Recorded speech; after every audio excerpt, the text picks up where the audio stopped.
Ei, nämä on varaston avaimet. Niin muuten onkin. Nyt mennään parvekkeelta. Mä en kyllä rupea sinne kiipeämään. Ja millä me sitten mennään sinne, kun emme yllätetä sinne? No minä kiipeen sinne ja sä voit tulla perässä. Tai mä tulen avaa sit sulle oven. Joo, tää oli vähän korkeammalla kuin mä kuvittelin.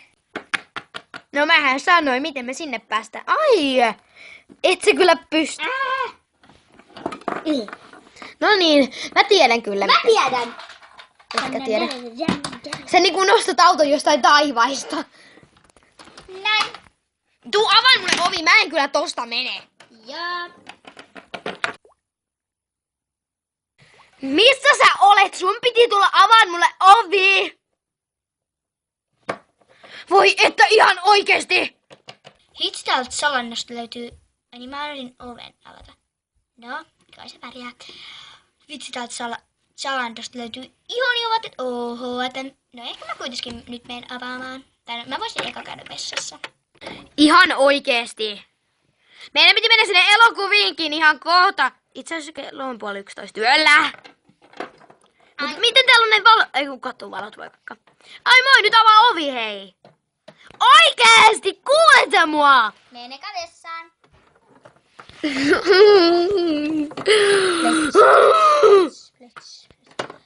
Vedä vessakin. Se jää löyhkäämään. Noniin, nyt tuut avaan mulle oven. Joo.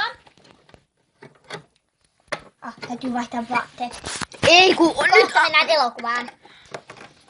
Oikeesti, mä jäädyn tänne. Kello on 11. Katuvalot on jo päällä ja kohta mä kutsun poliisit tänne murtautumaan sisään.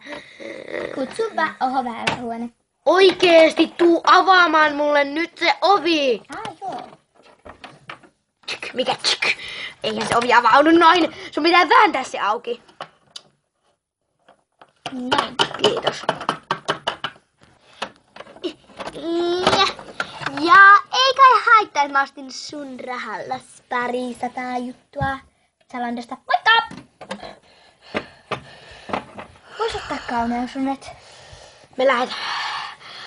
Okei. Joo, rauhoitu sitten. Okei, Kitchi, rauhoitu. Bella! Kerro. Täytyy mennä laittautumaan. Älä häiritse. Sä niinku jätit mulle kaikki huonoimmat vaatteet. No mä otan sitten tän mekon. Onhan sekin ihan hieno. Oikeesti. Skribalidinkkedinkkedinkke, skribalidinkedu. Au. Ai, mä levittäin. Mennään nytten. Näkö suu menee? Pitäis varmaan laittaa valot. Noin. Älä Bella viitti. Sä kiusaat mua niinku aina. Missä ne elokuvaliput? No pojilla, voi kakka. Toivottavasti niillä. Toivottavasti ne ei ole niillä.